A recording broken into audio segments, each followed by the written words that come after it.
Hello everyone, this is Maureen and welcome back to another day of praying through the darkness.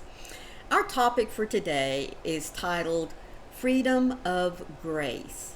And when I saw that word grace, you know what it automatically made me think of? I bet it did you too. That beautiful old hymn, Amazing Grace.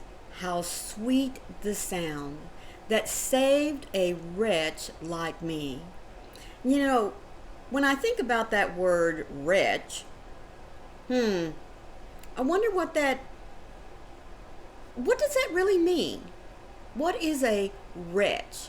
If I look at myself and consider myself a wretch, wow.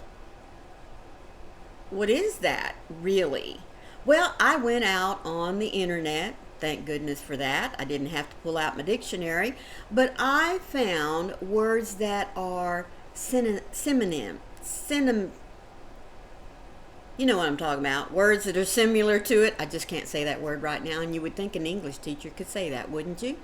Anyway, let me share some of these words that I found with you. See if you can relate to some of them.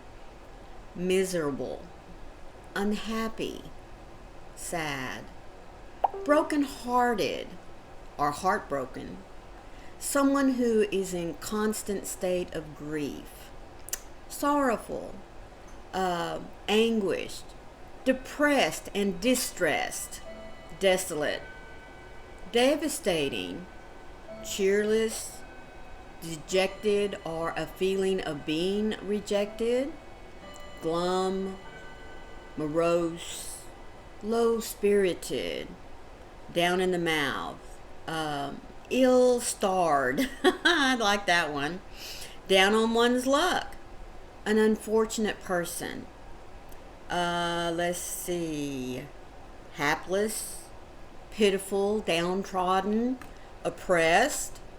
Do any of these words you feel like hit the nail on the head for you? How about powerless or helpless? You know, I never really thought about it, to be quite honest with you. But amazing grace, how sweet the sound that saved a wretch like me. I once was lost, but now I am found. Isn't that wonderful? I once was lost. Lost in sin, having no direction, being swayed by things of the world, but through the grace, that wonderful gift that I am not really worthy to be given, is freely given to me the moment I accept Christ as my Savior. And so those of us that are saved by grace, remember now, this is a gift. You don't have to do anything to earn it, except accept Christ as your Savior.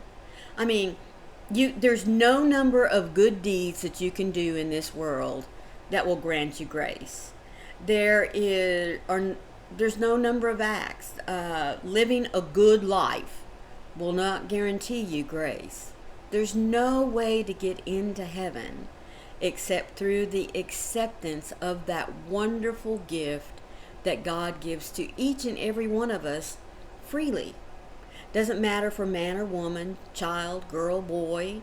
Doesn't matter our social standing, whether we're rich or poor. It doesn't matter the color of our skin, what our culture is. It does not matter. It is a gift that is offered freely for every single one of us. It doesn't matter your station in life. The wonderful thing about that gift of grace is that it restores this feeling of hope, of acceptance, of love. It grants us peace, and that's what God wants for us. So the freedom that grace gives us is this, and it's found in Romans 6:14. Sin is no longer your master, for you no longer live under the requirements of the law. Instead, you live under the freedom of God's grace. Isn't that wonderful? Because God's grace sets us free from sin when, number one, we accept it.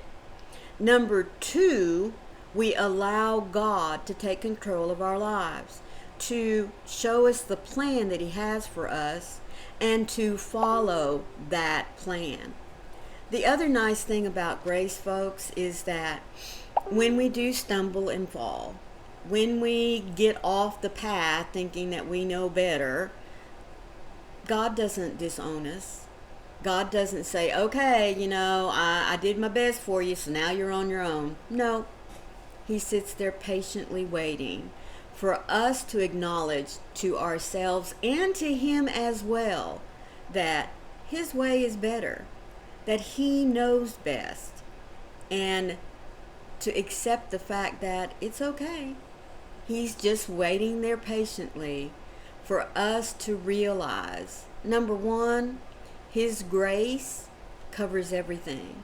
Number two, He's not going to disown us just because we decided, to stray off the path. No.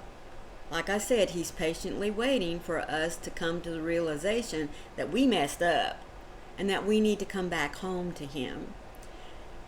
His love never fails, never gives up, and it's never going to run out on us.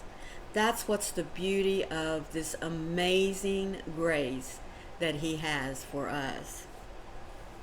In the light of your love, I have been set free, God. I have been perfected in your Son, Jesus. I don't rely on my own abilities to do well or to perfectly perform. I am not bound by the strict confines of perfection. I would fail at it anyhow. Thank you for your mercy and grace that holds space for me when I fall. For in my faltering, I am fully loved and known. God, you do not turn away from the weak or the struggling. In fact, you draw near to the humble and refresh them with your comfort. Living under the freedom of your grace, I find that it is not so devastating when I mess up. There is mercy extended at every opportunity. I don't need to live in the shame of my mistakes. Rather, I live within the liberty of your loyal love and grace. God, you are full of grace that never runs out. As I cling to you, I find love that lifts me out of every situation that weighs me down. You are so much better than anything I've ever known. So purify me in your presence again today. As I said, God's grace is not only sufficient for all of our needs, but that grace is always extended to us. It always covers us. Like I said, even when we stumble and fall, even when we want to be a child and say, me do it. I know better, so let me do it. And God, like a good father, is going to say, okay, you go ahead and do it. I'll be here when you're ready for me to help you out. Isn't that wonderful? I think that the love, the grace that God has for us is not only something that cannot be measured, it is also something that we are not worthy to have, but He gives it to us anyway. I love that thought, and I hope you do too. Thank you once again so much for joining me. Let me remind you that my daily devotionals come from this little blue book that's put out by Broad Street Publishers. Now, I've left a link for you down in the description box. It'll take you right to this little book that's titled 365 Days of Prayers for Those that Suffer with Depression and Anxiety.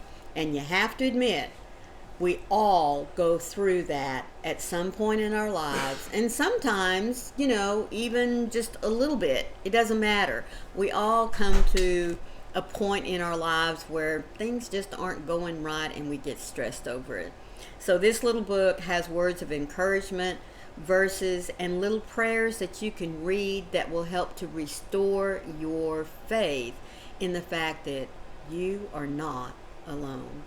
If this was your first time here, thank you so much for staying with us to the end here. All I ask is that each and every one of you, please share out the video for anyone who has to be reminded that amazing grace that God has for all of us. Always remember that when the clouds of darkness want to come in and rob you of your joy, knock you down, God is there waiting with his hand extended. All you have to do is look up and grab it. And remember, I love you too. See you tomorrow. Bye.